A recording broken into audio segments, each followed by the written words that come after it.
Hello students. तो आज हम पहुंचे थे major exports and import topic पे। मेजर यानी बड़े लेवल पे। एक्सपोर्ट मींस हमारी कंट्री से दूसरी कंट्रीज़ में जाने वाली चीज़ें, एंड इंपोर्ट मींस दूसरी कंट्रीज़ से हमारी कंट्रीज़ में आने वाली चीज़ें। क्लियर? तो यहाँ पर कुछ गुड्स के नाम दिए गए हैं, कुछ प्रोडक्ट्स के नाम बताए गए हैं जो एक्सपोर्ट और इंपोर्ट होती थी। तो फर्स्टली दिए गए हैं मेजर एक्सपोर्ट इंक्लूडेड। एक्सपोर्ट कौन कौन सी चीज़ें होती थी? Spaces, wheat, sugar, Indigo, opium, sesame oil, cotton, parrots, live animals and animals products like hides, spins, foods, horns, tortoise shells, pearls, sapphire, quartz, quartz, crystals, lapis lazuli, granites, turquoise and copper etcetera. ये सारी चीज़ें हैं। और जो ये typical names दिए हुए हैं ना, ये एनिमल प्रोडक्ट्स हैं, मतलब एनिमल्स से के कुछ इम्पोर्टेंट्स पार्ट्स हैं जो जो किसी न किसी काम में हेल्प करते हैं। ओके। अब नेक्स्ट है मेजर इंपोर्ट इंक्लूड्स। इंपोर्ट्स कौन कौन सी चीज़ें होती थी? Horses, animal products, Chinese silk, flax linen, wine, gold, silver, tin, copper, lead, rubies, coral, glass, amber etcetera. ये सारी चीज़ें इंपोर्ट की जाती थी, मतलब दूसरी कंट्रीज से हमारी कंट्रीज में आती थी। क्लियर? नेक्स्ट है पोजीशन ऑफ इंडियन सब कॉन्टिनेंट इन वर्ल्ड इकोनॉमी। ये एक टॉपिक है जिसमें बताया गया है कि इंडिया की पोजीशन कैसे हो रही थी सब कॉन्टिनेंट इन होल इकोनॉमी में। और ये टॉपिक ज़्यादा इतना इम्पोर्टेंट नहीं है कि हम इसे ज़्यादा डिटेल में पढ़ें, तो आप सिर्फ इसे रीड कर सकते हो, जैसे कि मैंने आपको पीडीएफ सेंड किया हुआ है ऑलरेडी। तो आप इस टॉपिक को सिर्फ एक बार रीड कर सकते हो, ये इतना इम्पोर्टेंट नहीं है कि हम इसको एक्सप्लेन करें। क्लियर? हम डायरेक्ट चलते हैं नेक्स्ट टॉपिक पे, जिसका नाम है India begins to reindustrialise. मतलब इंडिया फिर नए सिरे से री इंडस्ट्रियलाइज कैसे हुई थी, वापस से सारी चीज़ें कैसे सही हुई थी। और ये सब आपको पता है कि ये कब हुआ था? इंडिपेंडेंस के बाद। क्लियर? तो रीड करते हैं। After the independence the process of rebuilding of economy started where India started centralised planning. और ये सारी चीज़ें इंडिपेंडेंस के बाद ही हुई थी, नए सिरे से रीबिल्डिंग हुई थी सारी चीज़ों को करने की, और इकोनॉमी स्टार्ट की गई थी। और बहुत सारी सेंट्रलाइज्ड प्लानिंग यानी नए सिरे से नई चीज़ों की प्लानिंग की गई थी और उन्हें स्टार्ट किया गया था। Clear? First first 5 year plan was implemented in 1952. Due importance was given to establishment of modern technological and scientific institutions, space and nuclear programs. सबसे पहले 1952 में प्लान्स इम्प्लीमेंट किए गए थे।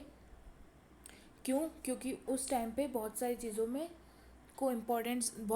को इम्पोर्टेंस दी जाती थी, जैसे कि इस्टेब्लिशमेंट ऑफ मॉडर्न टेक्नोलॉजीज़ को, साइंटिफिक इंस्टीट्यूशंस को, स्पेस और न्यूक्लियर प्रोग्राम्स, ये सारी चीज़ें करना ज़रूरी थी एक कंट्री को सेफ जोन में रखने के लिए। तब ये सारी चीज़ें स्टार्ट की गई थी। Second, despite this efforts Indian economy could not develop a rapid pace due to lack of capital formation, rise in population, huge expenditure on defense and inadequate infrastructure. But ये सारी चीज़ों के बाद भी एक इम्प्लीमेंटेशन करने के बावजूद भी हमारी इंडिया इतनी जल्दी से प्रोग्रेस नहीं कर पा रही थी, और ना ही हम एक स्पीड पकड़ पा रहे थे। क्यों? क्योंकि कैपिटल फॉर्मेशन लेस था, लोगों के पास इतना पैसा नहीं होता था उस टाइम। रेज इन पॉपुलेशन, हमारी इंडिया की आए दिन पॉपुलेशन जो है वो बढ़ती जाती थी। ह्यूज एक्सपेंडिचर, लोगों के खर्चे बढ़ जाते थे और इतना पैसा उनके पास होता ही नहीं था। ना इंफ्रास्ट्रक्चर स्ट्रॉन्ग होता था, ना हमारी कंट्री इतनी अच्छी डेवलप्ड होती थी और ना ही इतनी अच्छी दिखती थी।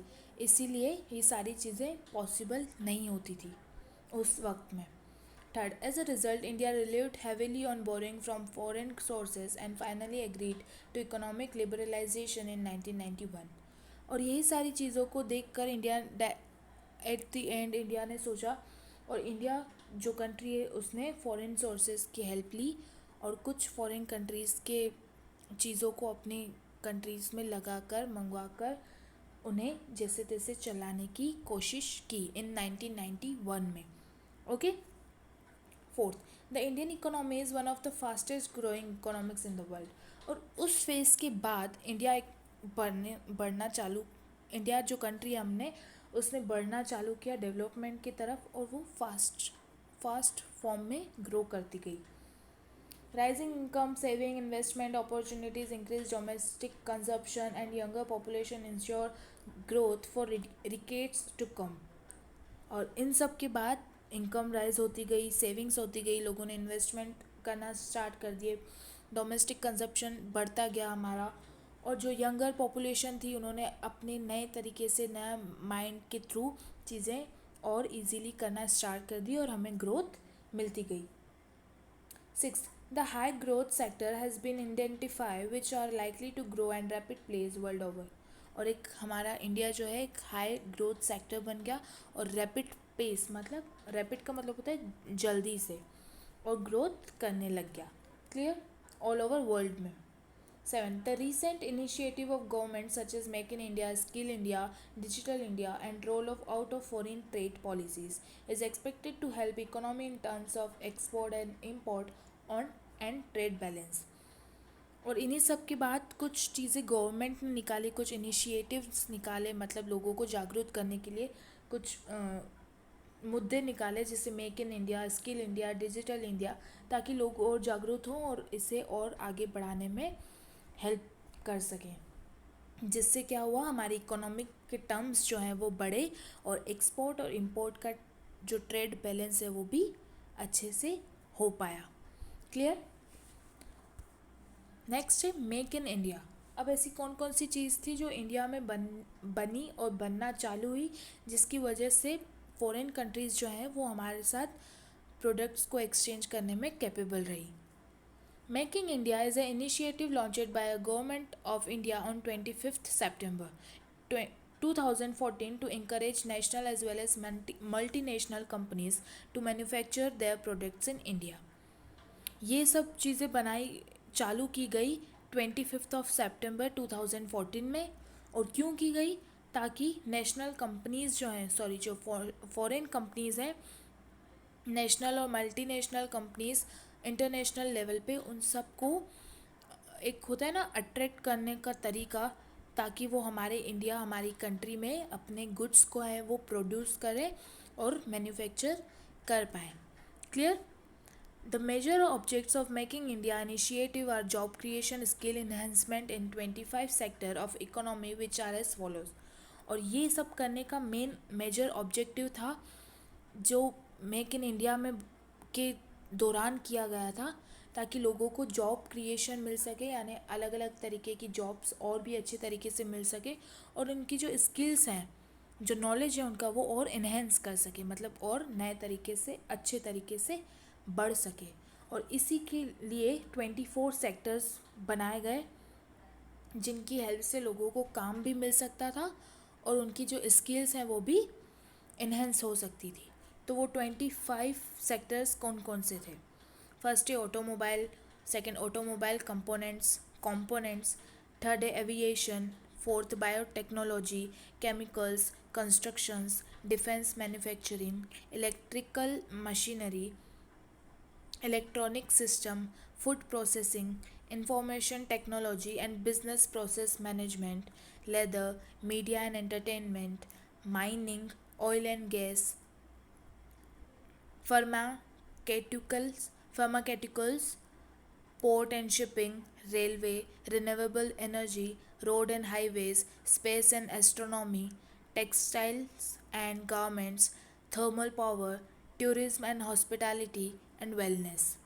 ये 25 सेक्टर्स हैं जिनकी हेल्प से लोगों को जॉब मिल सकती थी अगर इनका सही तरीके से इंडिया में अगर ये सारे सेक्टर सही तरीके से इंडिया में चल सकते हैं और इनमें फॉरेन जो कंट्रीज़ है वो अपने पैसा लगा सकती है और इनमें गुड्स मैन्युफैक्चर्स कर सकती है, उनके प्रोडक्ट्स हमें दे सकती है. तो ये सारी चीज़ें ऐसी थी जिनमें जॉब इजीली मिल सकते थे और लोगों की जो स्किल्स है वो बढ़ सकती थी। क्लियर? ये इतना आज की वीडियो के लिए इतना ही। नेक्स्ट बिजनेस कॉन्सेप्ट टॉपिक है जिसे हम पढ़ेंगे नेक्स्ट वीडियो में। ओके, जब तक आप रीडिंग करना ना भूलें, मैंने आपको पीडीएफ भेजा हुआ है, आप अपनी रीडिंग कंटिन्यू रखें। जितना आप रीड कर पाओगे उतना ही बहुत सारी चीज़ें आपको समझ में आने लगेंगी।